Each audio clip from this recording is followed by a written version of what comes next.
Hello, stranger.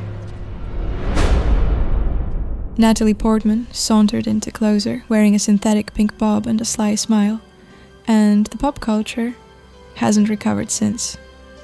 In a film about deception and desire, it was her transformation into the mysterious stripper Alice that truly seduced the world.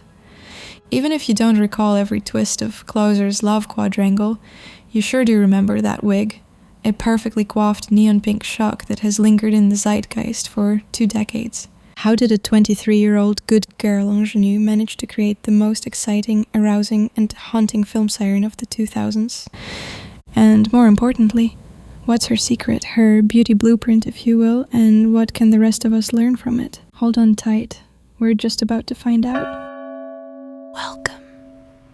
I'm Kira, and this is your beauty blueprint. If you only have 30 seconds, here's the bottom line.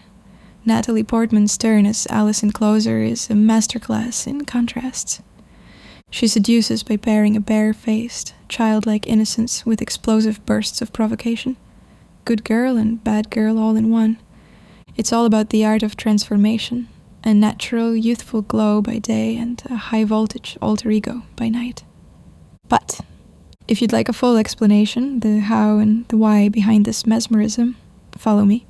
Because the story of how Natalie created Alice is far richer than it seems at first glance. So get comfortable, maybe pour yourself something bubbly and pink, champagne or cherry soda will do, and let's go down this rabbit hole. We're going to rewind and explore who Natalie Portman really was, how she became Alice, and what made that character so irresistible. And trust me, if you think you already know Natalie Portman well, from Star Wars or Black Swan, you're just scratching the surface. So settle in and let's start at the beginning. Natalie Portman was born in 1981 in Jerusalem as Natalie Hershlag. She was the only child of a doctor father and an artist mother, a worldly, intellectual upbringing that would later set her apart in Hollywood. When Natalie was 3, the family moved to the United States, eventually settling on Long Island, New York. By all accounts, she was a precocious and fiercely intelligent child, a straight A student who would later publish research in psychology and insist on pursuing a college degree. But she was also drawn to performance from an early age. Her break came in the unlikeliest of ways. At age 11, she was spotted by a Revlon model scout in a pizza parlor. Young Natalie had no interest in modeling. She famously said she found it boring, but she was interested in acting. By just 13, she had won the stunning debut role of Mathilda in Luc Besson's Léon the Professional. She played a streetwise orphan opposite Jean Reno. The Lolita-tinged story of a child assassin in training meant sudden, unsettling attention on Natalie's budding sexuality. Grown men wrote fan letters fantasizing about the barely teen actress. Portman later revealed that being sexualized as a child made her feel uneasy and eager to build a more serious, studious persona. Tellingly, she adopted her maternal grandmother's last name, Portman, as a stage name during Léon to protect her privacy. Through her teens, Portman took on adult-level roles, but was careful with her image. She played troubled or precocious girls in films like Heat, 1995, and Beautiful Girls, 1996, and so earned a reputation for emotional depth far beyond her years. At 16, she famously turned down the provocative part in Lolita. She wouldn't simply be Hollywood's nymphette du jour. Instead, she balanced acting with education. In 1999, while Star Wars was turning her into an international icon, Natalie was also graduating high school and heading to Harvard. Yes, amid blockbuster shoots, she studied psychology in the Ivy League. "I'd rather be smart than a movie star," she quipped in an interview. From 1999 to 2003, Portman would fly back and forth between film sets and campus, writing papers between takes. This double life theme foreshadows the dual nature of Alice in Closer. By the early 2000s, Natalie Portman had 2 lives in film, too. One as a mainstream star through Star Wars fame and another as a serious artist with indie cred. She proved her mettle in 2004's Garden State, where she played a delightfully oddball young woman that, for better or worse, helped coin the term manic pixie dream girl. And then came Alice. In 2004, fresh out of Harvard and newly willing to challenge herself, Portman accepted the role of a stripper in Mike Nichols' relationship drama, Closer. The industry buzzed. Was the demure, scholarly Natalie really going to play a clothes-shedding, street-smart stripper? She did. And how? Closer would earn Portman her first Oscar nomination and a Golden Globe win, firmly announcing her arrival on screen. When one journalist suggested that Closer marked her arrival as an adult actress, Natalie demurred. I don't really feel like an adult yet myself. Still, the film world begged to differ. It's worth noting that Portman had a powerful advocate in her corner during this transition, the legendary director Mike Nichols. Mike personally cast her in Closer and became something of a mentor. Portman has said Nichols was the only older male mentor she encountered who wasn't creepy. In her words, he saw you as a creative, interesting, talented human and nothing more. That genuine respect translated into a protective on-set environment, especially during the strip club scenes. Knowing Portman's unease with nudity, Nichols agreed to eliminate most nude shots. He wants to see my bare ass even less than my father would, Natalie joked back then. Nichols made sure she felt comfortable with every angle, every costume piece. This trust and comfort allowed her to let loose in Closer like never before. And perhaps that is the real secret to outcoming allure. She wasn't being exploited. She was in control. Now, what made Alice so memorable? How did Natalie Portman, known for playing sensitive good girls, manage to portray a character who is sexually charged, honest and deceitful? Part of the answer lies in character psychology. Alice fits the siren archetype who entrances men and upends their lives. Jude Law's character Dan is instantly smitten with her. She becomes his live-in girlfriend and the inspiration for his novel. Clive Owen's character Larry is bewitched by her erotic magnetism, even as she outwits and wounds him. Larry himself describes her with brutal clarity. She has the moronic beauty of youth, but she's sly. That combination, fresh-faced innocence and cunning trickster, is catnip to certain men, especially those experiencing a jaded midlife malaise. Alice is a puzzle they want to solve and a prize they want to possess. A femme fatale. Yet, crucially, they never truly possess her. This is where Natalie Portman's subtle performance elevates Alice beyond the cliché. Throughout the film, Alice withholds the deepest part of herself, her real name, her real identity. Spoiler: Alice is an alias. Only at the very end do we learn she had lied about even the name on her passport. She is a consummate performer in her own life, a self-declared liar.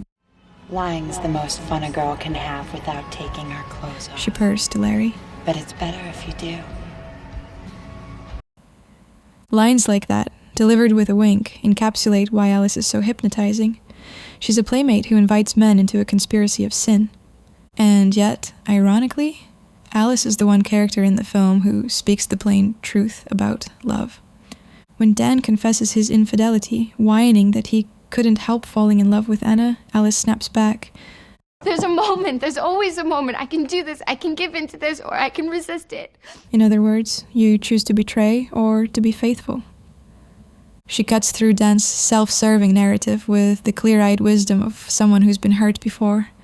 It's the realest moment in a film about lies, and it comes from Alice.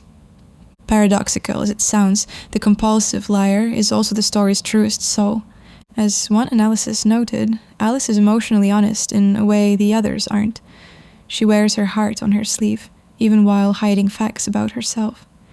This is perhaps why audiences empathize with her. She may be a stripper and a trickster, but she's also a devoted lover who feels deeply. She's the soul of the piece, as the Closer's playwright Patrick Marber himself put it. Anna is the heart, Alice is the soul, Dan's the brains, and Larry's the balls. So, from a psychological perspective, Alice is tension, the virgin and the vamp in one. A woman who plays at being an object of desire, yet outsmarts and outlasts those who desire her. Alice, the stripper, holds the real power in the sexual exchanges. In strip clubs, men are the ones under the spell. Men are run ragged by female sexuality all their lives. That's what strip clubs are about, not woman as victim, but woman as goddess. In the club, Larry may have the cash, but Alice has the control. She dictates the terms, no touching, and he'll get an eyeful only on her command. When he throws money at her for the truth, demanding intimacy, she gives him exactly what he asks, her real name, and it's a gut punch to him. Men using money for women's attention is not a sign of power, it's a sign of weakness. Larry ends that scene more devastated by Alice's emotional armor than she is by his aggression. She leaves him in tears. Of course, none of this complexity would land if the aesthetics of Alice, her look, her style, her whole vibe, weren't so expertly crafted. Natalie Portman's portrayal works on two visual levels. Alice in the wild versus Alice on the job. For much of the film, we see Alice in her natural state, a 20-something trying to find her footing in London. Here, the hair and makeup are minimal, and Portman's own features do most of the work. The film's hair and makeup designer, Christine Blundell, deliberately kept her everyday look bare bones to emphasize Alice's youth and fragility. We had to keep her looking almost childlike in comparison to Julia Roberts' Anna, Blundell recalls. Alice is the new girl in town, a little messy, a little lost, so her natural brown hair in the film is lightly mussed, her outfits quirky and casual, a hoodie here, a pair of Dan's boxer shorts there. Blundell notes that, aside from when Alice is working, Natalie doesn't really wear much makeup at all in the movie. This makes her appear approachable, even innocent. In one scene, she's literally dressed in a girlish tank top and pink underwear. She's like a kid playing dress-up. This everyday Alice taps into a gammon appeal, the elfin cute girl who maybe needs protecting. It's a stark contrast to Anna, who, as a sleek adult woman, always looks composed. But truthfully, Alice's unkempt appearance does set her apart. And then there's the strip club scene. This is where the transformation blows everyone away.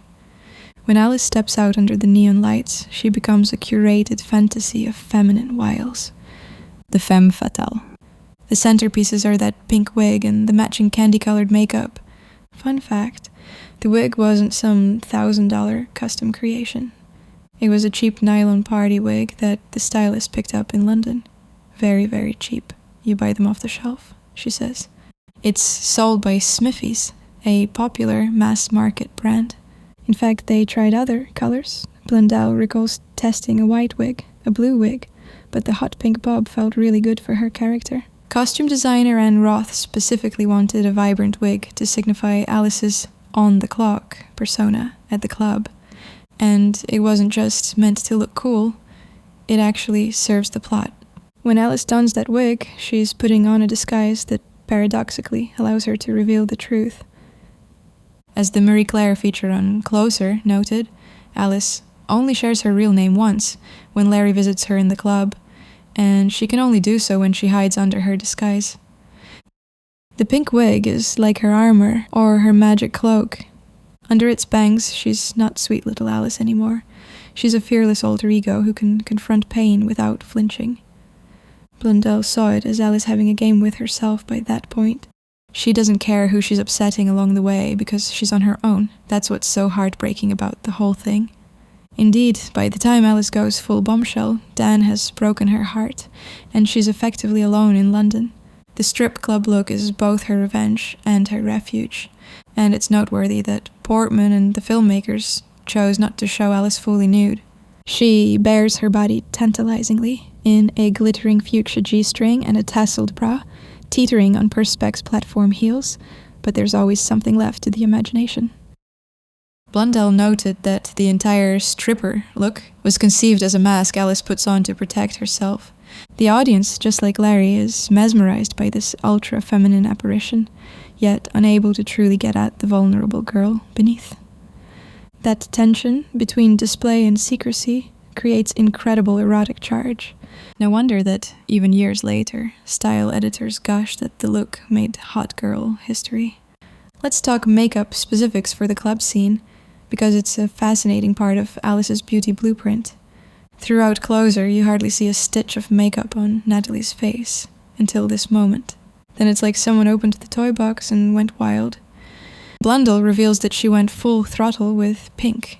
A pink eyeshadow layered and intensified until Portman's eyes practically popped, plus loads of highlighter to give her skin that otherworldly glow. We kept stepping back and saying, actually a bit more, and a bit more, Blundell laughs. The result was intentionally over the top, girly and glittery, almost an exaggerated idea of a bad girl look. All the cosmetics for that scene were by MAC, which at the time specialized in pure pigment colors. Think electric pink shadow and gloss with staying power under those hot stage lights. The visual impact is undeniable. When Portman turns around in that scene, it's an image seared into many a viewer's memory.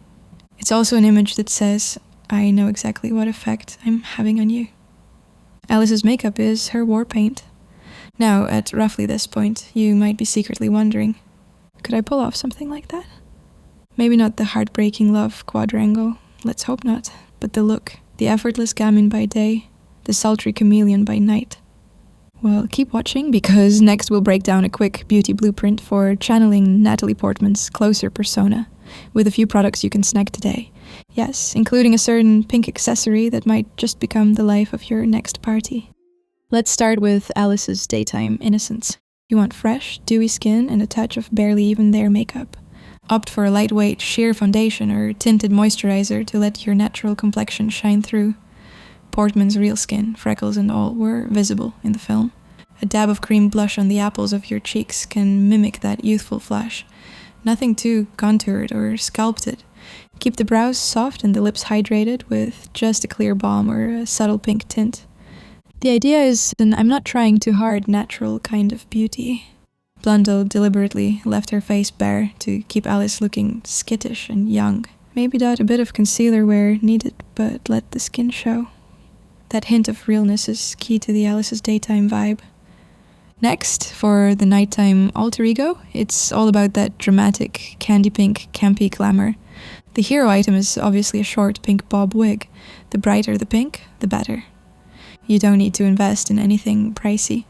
Look for bright fuchsia or cotton candy synthetic pink. A chin-length bob with bangs will already get you halfway into character. Tip from the film set. Those wigs can get staticky and unruly, so smooth it with a little hairspray on your hands to keep it in line. For makeup, grab a vibrant pink eyeshadow, something highly pigmented. MAC still carries the pink hues they did in 2004. Sweep that across your lids, and don't be shy about intensity. In Closer, the pink shadow was amped up to match the wig's saturation. Blend a bit of a deeper shade into the crease for dimension, but avoid straying from the pink family.